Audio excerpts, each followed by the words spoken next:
Yes, indeed, and it's Richie McCormick here with you, and our coverage of the Lions Tour is brought to you in association with Vodafone, lead partner of the British and Irish Lions. And I'm happy to say, joining us on the line to look ahead to this test series with the Springboks starting tomorrow evening, and you can hear it live and in full with this man on co-commentary, indeed, is four-time Lion Brian O'Driscoll. Brian, you're very welcome back to the show. Hi Richie, how are you? Not too bad, not too bad. Delving into your own experience, if we can do first, Brian, these last 24 hours or so before a first test, no matter the opposition, what was your head like? How did you busy yourself? What was the kind of atmosphere around the camp? I think it all really depends on the timeline of your career. What part of the curve you're on. If you're early into becoming an international, and then all of a sudden you're catapulted into the Lions, which was pretty much the case with me. Towards like 21, might be 22. You're still learning the way and finding your routine and working out what works for you. We were also going through a real process of understanding what the expectation was of us. So it felt those formative years of professionalism were such a steep learning curve, and things probably changed over the course of that period of time. Like in the early days with Ireland, we used to have pizzas delivered in on a Friday night from like Domino's or from Four Star or wherever you could get a pizza locally. And we'd all go up to Paddy O'Reilly, our bagman's room, and we'd all have 2 or 3 or 4 slices of Coke. You might wash it down with an old glass of Coke as well, for good measure. Until it kind of dawned on us that the external factor of bringing these pizzas in could everyone could get food poisoning as a collective. It wasn't because it was bad nutrition. It was just that we don't want everyone to go down because of eating the same thing, and we couldn't control that outside environment. Yeah. So to think about that happening in the early days to where they are now. Now, at the same time, I remember on Lions tours on Friday nights, we used to get chocolate biscuit cake, because you have to realize how many calories you're going to burn. 3,500 calories probably over the course of a game. So there's no harm in having something to look forward to the night before the game as well. So that used to be a little treat that replaced the pizzas. But I think as an individual, you find what works for you. It's about getting the captain's run done early in the morning on the Friday, and then just trying to relax. It's all about recovery, making sure if cold baths are your thing, to go and do them, making sure you're getting your massage, you're booked in with the masseuse for later on in the evening. I like to do another little bit of analysis on the opposition, just to make sure that all that information was fresh in my head. So I used to do that after dinner with one of the analysts, and sit down for the guts of an hour and go through the individual player profiles to know what their favorite foot was to step off, what their favorite arm carry was, whether it was a bumper fend or a straight fend, whether they were all about the outside break or whether they liked to chop back in off a particular foot. So all of that information you plugged into your server, and it came to you as you were out on the park, that it became second nature, as you almost understanding exactly what was going to happen before it did in real time. So all those little micro moments build up over the course of the week to allow you to have your best performance on a Saturday evening. And then it was just trying to be nice and chilled and relaxed, and cleaning your boots was a big part of it. Oh, yeah? In Irish setup, going up to Paddy O'Reilly's room or Bagman Rala, and going up there and changing studs if that's what you needed, changing laces. He had everything laid out, anything you could possibly imagine you might need. So we go in there, and that was more. It's more of an experiential piece and just a calming influence, and just a routine to get into, to try and kill an hour, and you chew the fat with him. And I think that that's still been happening obviously on Lions tours. I think the English guys and the Welsh guys thought it very odd that this was a routine that the Irish boys brought in, but I think they took it on themselves, and you used to see them regularly arriving in the night before games, even though it wasn't in their usual pre-match routine. It seems like the last thing you wanted to do then was, in any way, shape or form, was to keep the brain idle. Yeah, it's an individual thing, really, isn't it? Because some people will have played the game over in their heads. Some people will have visualized exactly what they're going to do. That was never really my thing. I would have understood and focused on that out on the training ground, but I hated playing the game in advance of it. And I was more of, I guess I was more of an instinctive player, that I was able to switch in and switch out of kind of the right mental state to be in when you're when the ball is in play, or when you're away from the pitch, and when you're there to relax and you're there to chill out. And like I said, the video analysis piece, you got to plug yourself back in again, even though you're not on the training part. It's different. You're using a different part of your brain to make sure that you're focused, and you're soaking up all that information that's being provided to make sure that you can put it to good use the next day.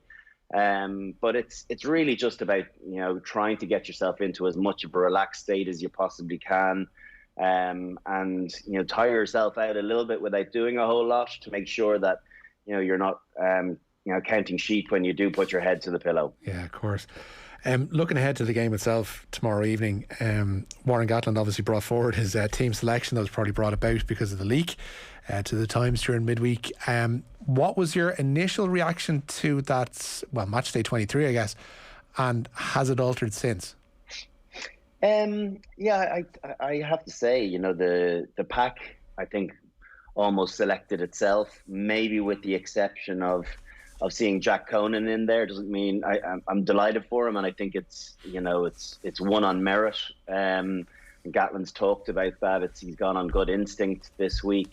And maybe ordinarily before the tour, you might have thought that Toby Faletau would be the number 8 in the first test match, but it hasn't transpired. Jack Conan's been very good. He's taken his opportunity, and likewise, I guess Toby Faletau hasn't quite done so. And he's picked on Jack's ability to give them, that essential go forward, those hard yards, and he's one of the better ball carriers in Britain and Ireland. So expect a big display in that regard from him tomorrow. The rest of that pack, to be honest with you, maybe Luke Cowan-Dickie at the start, you might have thought Jamie George, but over the course of the tour, I think Luke Cowan-Dickie has made the number 2 jersey his own with some really top quality performances. His play in the loose has been exceptional, pilfering so much ball, but his darts have been good. His general ball carrying has been good. He looks fit. He's obviously the English now the English number 1, so we shouldn't be shocked. But it looks like a pack that you might have considered being very close to it at the start of the tour.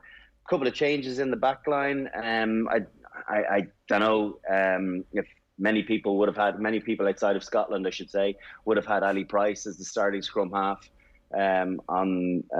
going into the tour. Do you know what? It really depends on what sort of game they're planning and playing. Gatland's talking about him being selected on the back of him being a better running scrum half. Well, that's fine if they run the ball, but I have a feeling that there's going to be a hell of a lot of kicking in this game as well. And I do know that Conor Murray is a better box kicker than Ali Price, a better defensive player, albeit Ali Price has probably taken his opportunities a little bit better, shown a little bit more against weaker opposition. So if I was Conor Murray, considering being named tour captain in Alan Wynne-Jones' absence, and then finding himself on the bench, you wouldn't be overly happy, but he'll have a big impact to play in the game nonetheless. And yeah, bigger obvious choice. And then the centre pairing of Henshaw and Daly. Gatland really set a stall out early with Daly, didn't he? Picking him 3 times at outside centre, so it was no shock to see him in that jersey, because Owen Farrell's form has been pretty patchy. And Robbie Henshaw has had a solid couple of performances, but earned his position on the back of some outstanding form in the Six Nations. I think that that centre pairing is potentially exciting, albeit I do think Elliot Daly's being selected as much for his left foot, if not more, than his ball playing ability. So we'll have to wait and see how that pans out. That's an interesting thing about it, because we've heard Ronan was talking about the presence of left footers in there too. Last night on the show, he also brought up that point that it's probably going to be a kick fest tomorrow evening. The suggestion then that you're saying that Ali Price is in there because offensively he might be a bit better than Conor Murray at the moment, and certainly with Elliot Daly's ability to play on the wing and his go forward ball coming through the centre, does that suggest to you that the Lions are kind of happy for this talk of a kicking game to be going out into the ether, whereas in actual fact they've got plans for something rather different. I guess it's very hard for them to go and there's a few things. So some of the way the tries they've scored and the play they've been able to manufacture against some of the opposition would undoubtedly give them an inflated view as to maybe where they would be versus against proper opposition. Now, we got a sense of that in the South African A game as to what to expect this weekend. It's going to be very, very different. It's going to be incredibly attritional. There's going to be much less space than those provincial games. So what do you have to do? You've got to try and, when you run out of ideas or where you're getting smothered defence, which this South African defence is, you've got to go to the air. You've got to go to the cross kick, where it still can be an attacking weapon, but you have to think outside the box a little bit rather than just feeling as though it'll be ball in hand and playing a possession game. I think there'll be a huge amount of kicking. And that's, I guess, why I'm a bit surprised that Liam Williams hasn't found himself on the left wing instead of Van der Merwe. I think that is, besides the fact that he's matched up against Cheslin Colby, I think, and I said it before the tour, I am nervous around Van der Merwe's understanding of defensive systems and being able to read play in real time. And we're talking about arguably the best player in the world at the moment in Cheslin Colby. He could make anyone look silly. Yeah. I'm not worried about him missing tackles. I'm worried about him missing reads of understanding who his personnel are, and that can be catastrophic versus Scramble being able to make up for a missed challenge. I think if you pick the wrong guy, that often leads to line breaks, and good sides put them away. So I'll be watching with real interest as to how Van der Merwe manages to deal without the ball, considering what's going to be coming at him. Can I ask you to expand on that a little bit? What makes you so nervous about his defensive capabilities? I just watched him against Ireland. I don't think it's the part of his game that is really natural to him. This guy is a really good athlete. He's strong and abrasive and carries really hard. But some guys are like that and are able to manage an international level, but can just get cut out at the very highest level. Whereas you need to be a ball player. You need to understand and read the game extremely well. And I don't think that is his strength. I think comparatively, someone like Liam Williams reads the game brilliantly. I think Watson is probably a combination of the two. He's this phenomenal athlete, but still reads the game quite well, and that's why I'd have had Liam Williams in there. If it is going to be a little bit of a kick fest and the ball is going to come down his throat as well, very good in the air. I think he's on his Twitter bio is a self-professed bomb diffuser. So thank you. And so he is great in the air, and he gives you huge confidence with that. But he's sitting on the bench now, and Faf de Klerk and Pollard will be pinging those corners, and will go to the air. And Mapimbi's decent in the air. He's a big guy. Colby, even though he's diminutive in size, has phenomenal spring and will get up and challenge.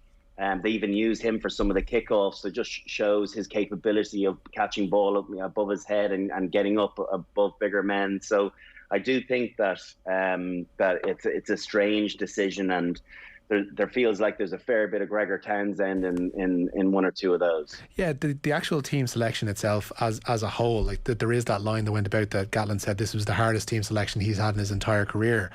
There's the other part of that, which was that all of the coaching team came in on Monday with entirely different matchday 23s to one another. Nobody came away with, I don't think, anything close to what they'd gone in with in terms of their 23. That to me suggests that they're all seeing something either slightly different on the training pitch from the players, they're seeing something slightly different from the outings that they've had so far, or that they view South Africa differently. I'm not asking for everybody to be yes men in all this, but you would think that there would be some element of cohesion among the coaching staff as regards what they've seen so far.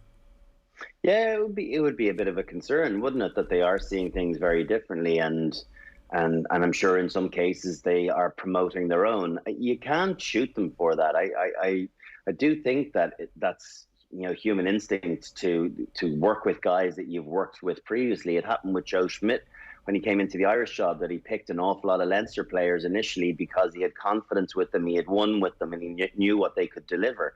and particularly on the individuals. Say, for instance, in Gregor Townsend's case, the guys that he hasn't trained before or hasn't had a squad involvement with before outside of Scotland, if you didn't impress him immediately, his natural instinct would be revert back to the guys that he does know that it did a job for him in the Six Nations and big wins against England and France.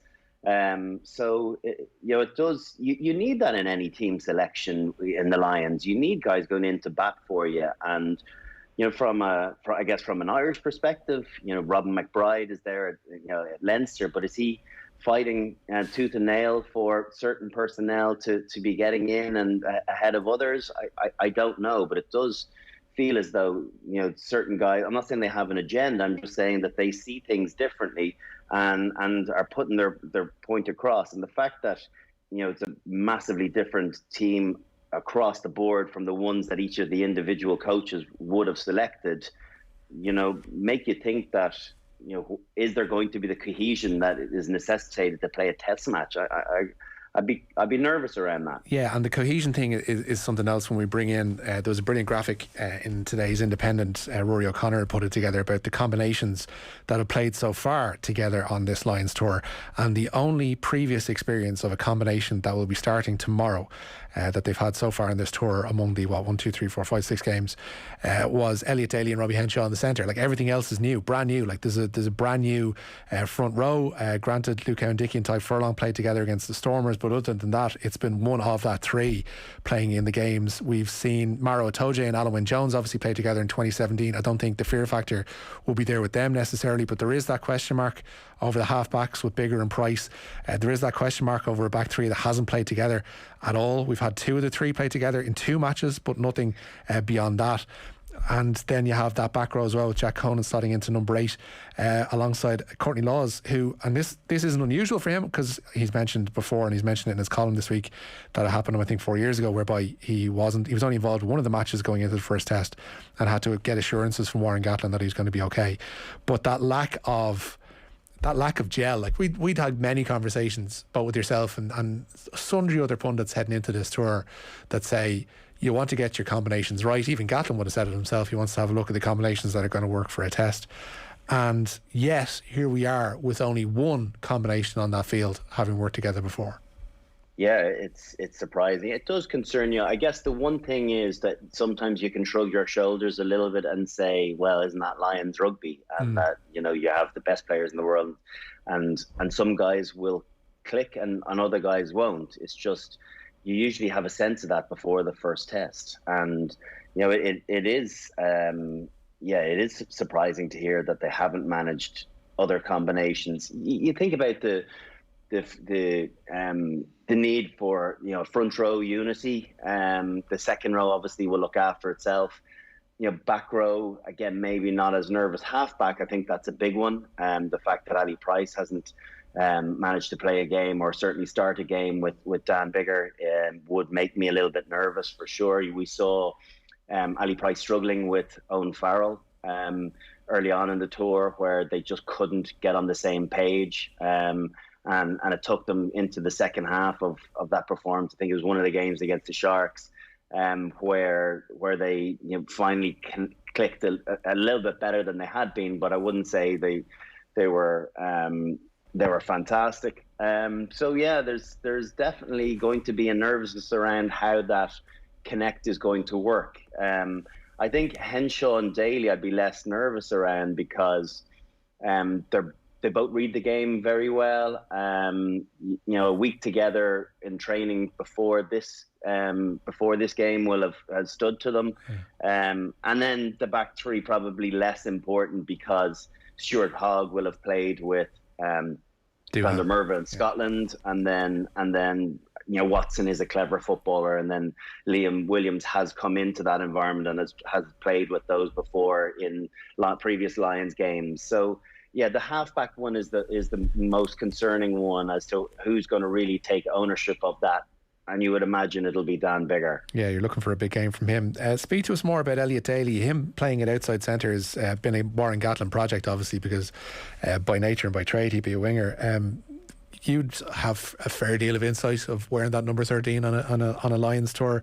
Has he got the tools to make that work tomorrow and beyond? He's got this incredible speed, doesn't he, and an ability to get somewhere an awful lot quicker, be it with ball in hand or defensively. I guess the question marks will be around the physicality. Can he bring that to his game? I don't have any of those concerns with Robbie Henshaw. But as you know, brilliant some of the attributes that Elliot Daly possesses, I guess that's the one part that I'm not fully sure on. I saw him falling off one or two tackles last week. Bit disappointing. And he's playing against two of the most powerful centres around, in Damien Delande and Lucanio.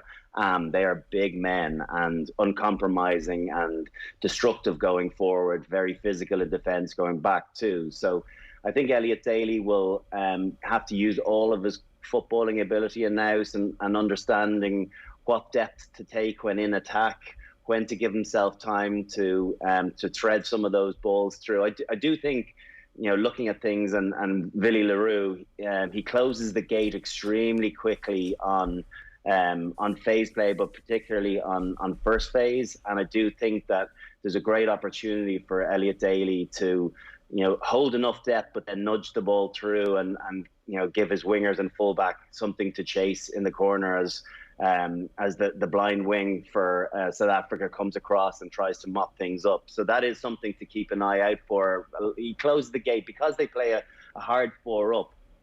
You can expose you as a fullback. Lots of fullbacks would prefer to close the gate. And when I say that, I mean by shutting the last man down. Winger plays in and then often fullback has the last man.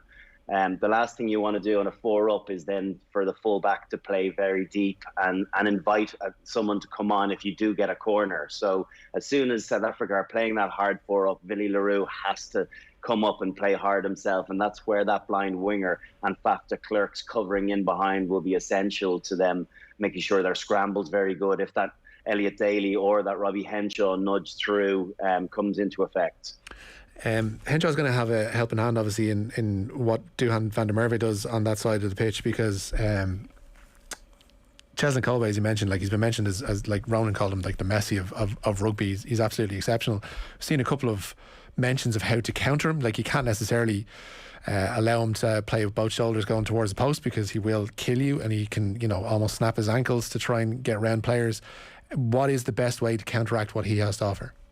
Well, I'm intrigued to know who came up with these options on how to defend them, because as of yet I have not seen anyone in World Rugby being able to defend them one-on-one. It's a collective job against them. It's defending in threes minimum, and he is the arch poacher of identifying when a defence is struggling, when they've pushed too hard. And it's quite unusual for even the best players with the best footwork in the world to have an ability to step in the air the way he does. And whatever he does, he mesmerizes you with his hitch kick in the air. And it's his ability to create, immediate speed once he hits the ground, be it, going the same direction, or when he chops off either right or left foot with equal comfort. And we saw that against Owen Farrell in the World Cup final, where it looks as though he's going to be burnt on the outside, and then that phenomenal right foot chop, but then not losing an inch of speed. His acceleration is phenomenal. And that's the thing. You wait for a fraction of a second for one of those steps to come, and he just gasses you on the outside, as we saw in the South African A game against Harris, who's one of the best defenders around at the moment. So he is absolutely undefendable if you're going to do it in ones and twos. It's a collective and a team role, and if he gets one-on-one opportunities, particularly with his offloading game, if he doesn't create the scores for himself, he'll create them for others, as he did with Lucanio Am as well in that South African A game. Yeah. Do you buy much of Gatland's talk that they dented the Springboks' ego in some of the things that they did in that A game? It seems to be something that I'm not necessarily, if I'm a head coach of the opposition, I'd love to hear that kind of stuff, because that's the stuff that would light a fire under your players necessarily. Like it's not atypical of Warren Gatland, but I'm not sure it would have full grounding in what we saw against that Springbok A side. Yeah, I think that that's probably a little bit misplaced, because if you look at them, not conceding when they were down to 13, when the Lions just hammered away at their line just before half time. Yes, they did eventually get across with the pick and jam, but South Africans have huge pride in their goal line defence, and they defend it like their life is on the line. And it's almost a slur on their personality if you do manage to cross the whitewash when they're giving it their all. And this team's World Cup success was built on a suffocating defence with a great kicking game, and they are not going to change anything. They are going to be in the Lions' faces. They're going to give them no time to play, because I do feel as though the creativity in the Lions is significantly greater than in South Africa. But yet the one-on-one ability of the likes of Colby, of Mapimpi, is better better than most of the Lions, maybe with the exception of Watson, who can do some fantastic things as an individual. But I do feel as though they're going to be Ronseal. We're going to get what it says on the tin, and they're not going to change anything. It's going to be ferociously physical. They're going to come around the corner, and can you match it? And if they do match, if you do match it, they'll go to the air. They'll look for contestables. And then what they'll do is they'll try to get to midfield rucks, and they'll get Willie Leroux on one side and Pollard on the other side. And that's when they'll try and bring in their wingers with one-on-one or even two-on-one, and they will back their wingers with the ability to be able to break those tackles, get offloads, and it'll be 1-2 scores. This isn't going to be a try-fest, I don't think. This is going to be a pretty tight game, with scoreboards being ticked over, with penalties being given away. And then a try or two, and that will be the difference between winner and loser. We've talked massively, obviously, about the Lions selection and the different people who've been left out, the people who've been included. Clearly there's an ability to pivot and to change should things go not necessarily wrong this weekend, but if something needs tweaking, something can be tweaked, a player can be brought in, a player can be switched out. Whereas South Africa leans so heavily on the fact that they have this cohesion of the same. I think it's like 17 players who were involved on Saturday, played in the World Cup final 2 years ago now at this stage. They've only played a couple of games since. In reality, they've had several of the squad in recent weeks contract COVID-19. Like, putting your crystal ball in front of you, can you see that level of physicality being sustained by the Springboks throughout 3 successive tests in 3 successive weeks? Well, the question, Richie, is can they do it in the first test? Whatever about weeks 2 and 3, but because they will be better for another game under their belt of test match intensity. Whereas, with respect to Georgia, the intensity, yes, they came at them. It was great for a hit out, but that's not world-class opposition that you're looking to build your fitness base around. They will have gotten a lot out of the South African game, those players that did play in it.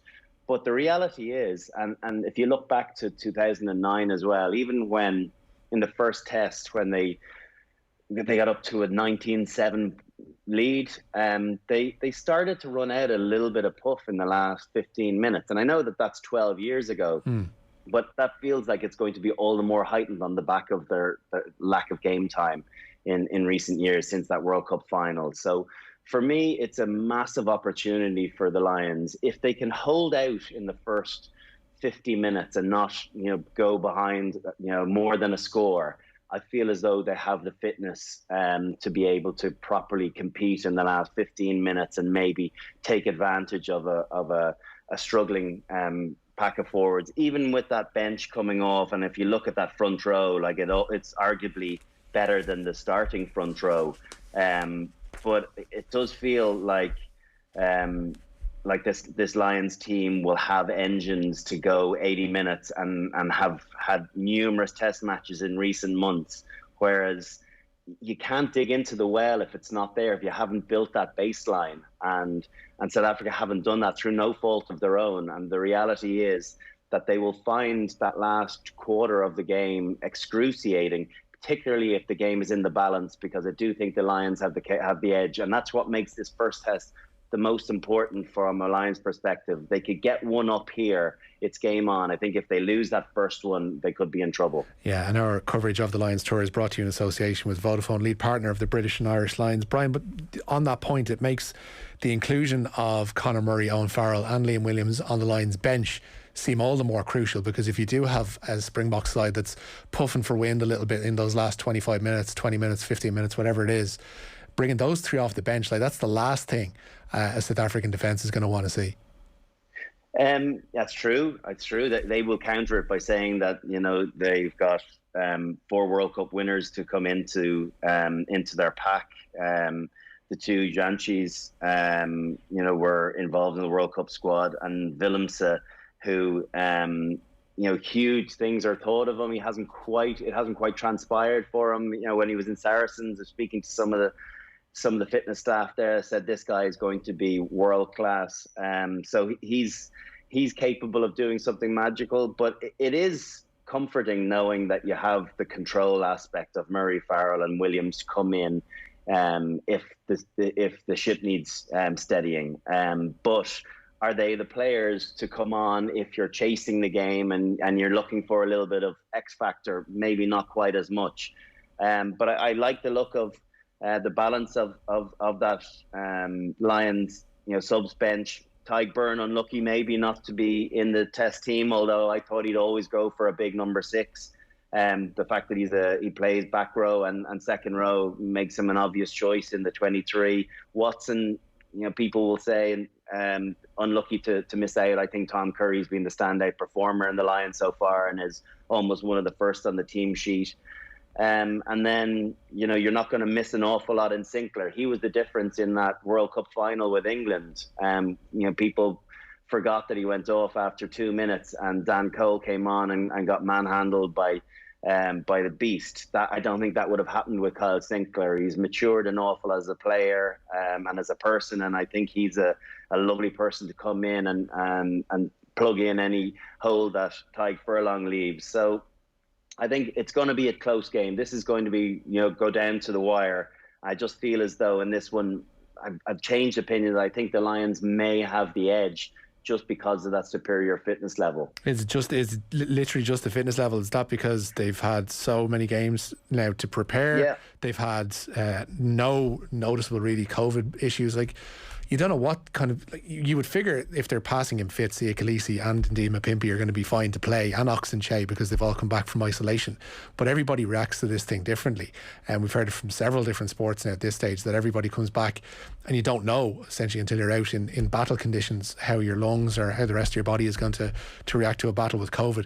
It's not something that, it's not a question mark that you want hanging over your team, whereas the Lions don't have that. No, they don't. And like, if you're a couple of % off a test match, it feels way more.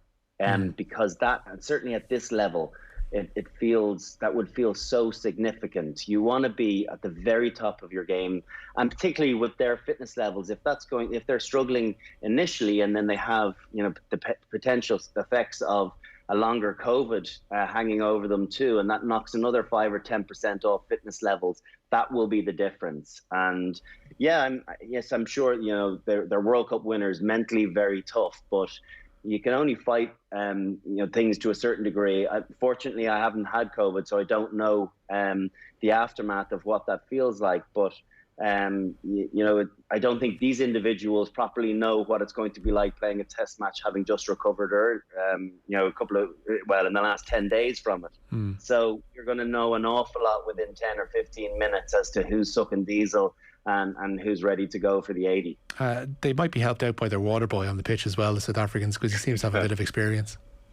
Yeah, he does. You know, I will all be keeping an eye to make sure he actually has some water in his hand this time round. But you know, different people have made lots of comments about, oh, it's not right, the message has been passed on. You got to squeeze the rules to the nth degree, and if your water boy is allowed to be your head coach and be mic'd up, you know, provided he's actually bringing out water, there's nothing you can say, to the best of my knowledge. So let them at it, and good luck if that's the difference in getting those messages from your head coach rather than via an actual water boy delivering a message from a coach in the stand. Well, I think it was Craig Ray on Twitter today said Neil Jenkins on the sideline with his earpiece is hardly listening to the shipping forecast. He's getting instructions from up in the stands to pass out onto the pitch as well. So it's, it's horses for courses, 6 of one, half a dozen of the other. A note as well on Jack Conan, we touched on him there at the start of this, Brian. It's just a remarkable story arc for him to be in the depths of injury hell where he was, going 16 months without a game, to come back in and perform so well that he's starting the first Lions test tomorrow. Yeah, it is, and it's built on, people say on lots of performances for Leinster, but ultimately it's built on one massive performance against England, where physically he imposed himself, and I think that's what caught Warren Gatland's eye. And then even in the defeat against La Rochelle, he was probably one of the shining lights for Leinster, where he still gave that go forward, which is vital to taking on a bully at their game. You've got to be physical, you've got to be confrontation, you've got to have someone that's able to do what they're doing to you. And I think Jack Conan ticks all those boxes. He's really good in the wide channels where they've been trying to use him. He's relatively quick, he's got good hands, his offloading game has really improved.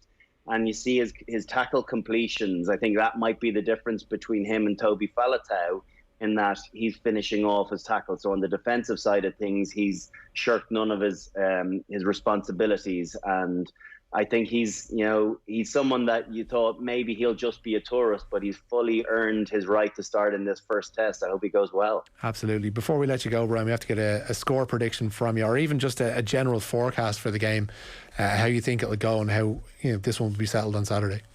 Yeah, just crazy physical from the off. I hope that we're not going to have it, manipulated in any way through yellow cards or particularly red cards, because I think it's not going to be for the faint-hearted. And if someone misses a shot or tries to stamp their authority and their timing is off, they're going to be gone, and that could impact a game significantly, particularly if it happens in the first half an hour or 40 minutes.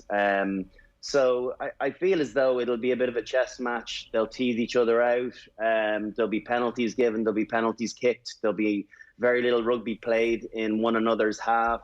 And then I do feel as though it might be just left to a moment of magic, be it a Cheslin or a Stuart Hogg or an Anthony Watson, to be the difference.